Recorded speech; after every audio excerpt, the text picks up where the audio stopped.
My favorite part about the Maximus system and Zach CSF is what it allows us to do as an operation. We have sows that are more content through a feeding system that allows them to eat when they want.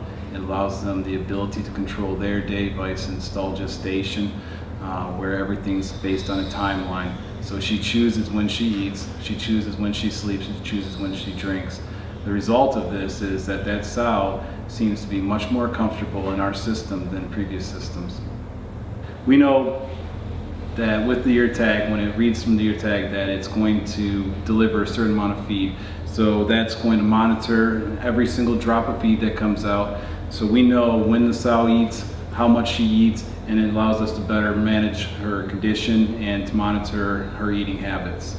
You can go online and look at what problems are and talk to the people that are in the barn and get an understanding of what the problem is and not have to show up and have either parts ordered if they're needed or fix it or do whatever you need to do without even going into the barn, and the people that are on the site assisting you with the actual physical part of it. It's been a light year savings for us when it comes to biosecurity.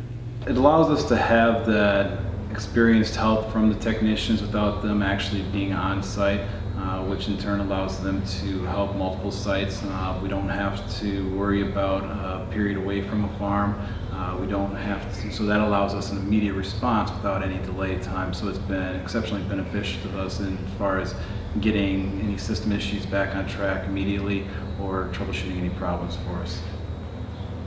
From a company standpoint, we've really been able to dial in on the ventilation of these barns and to pinpoint what we need to change and not so that we have it accurate. It's been the blessing to ventilation for us. The support that we've received has been exceptional. Majority of the time when we did have an issue, there was a technician that was able to come to us, or if not, was available via phone. The remote access has now allowed them to basically be there with us when they can't be. They can troubleshoot with us, they can run more diagnostics than we can, and it's actually benefited us by giving us answers that we didn't have, leaving that asset available to us when we needed it, even if it wasn't geographically co-located with us.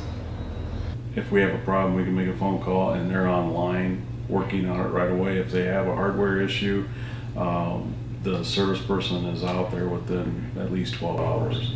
And for the most part, we can actually have parts sent to us, and then we can have our electrician install them or ourselves install them and fix it as fast as calling up and ordering another older controller and it taking a week to get there. This is a good system, good support.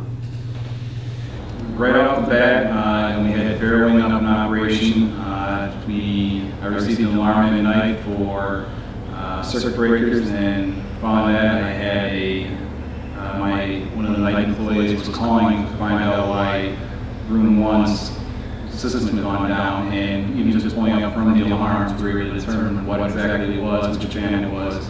In addition to it, as we were working through our feed and determining what the feed schedule was going to be, it allowed me to be alerted in the middle of the night if other issues occurred. So it allows me to be responsive without having to be present. It allows me peace of mind and allows me to dictate what's going to happen with personnel. I can choose who needs to come in or if I need to come in, and it gives me eyes on when I'm present.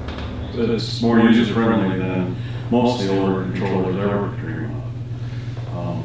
Just the fact that you can go online from anywhere or walk through the building with your iPad or your notepad and fine-tune it while you're in the environment.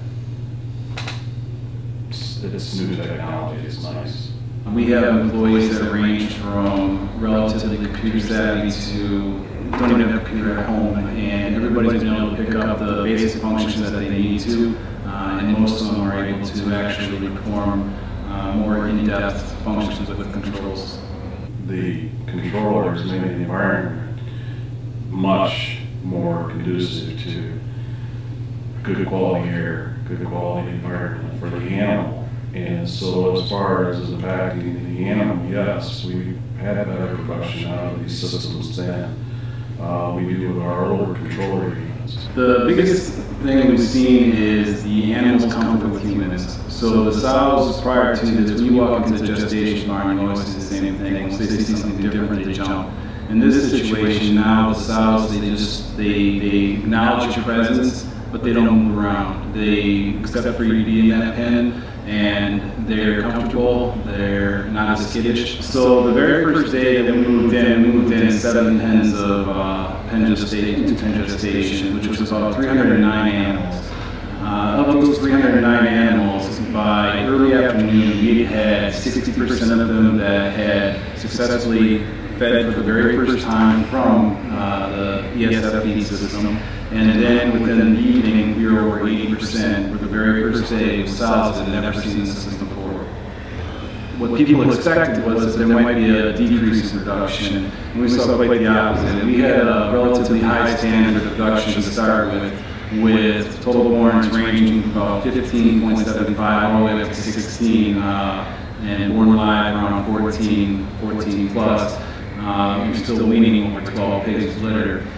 After sows had gone through pen gestation, we saw completely similar numbers. There was no change in production, so as far as production changes or expectations, it would seem that the general market idea is that there's going to be a dip in production, but we're maintaining the exact same numbers for our sow operation.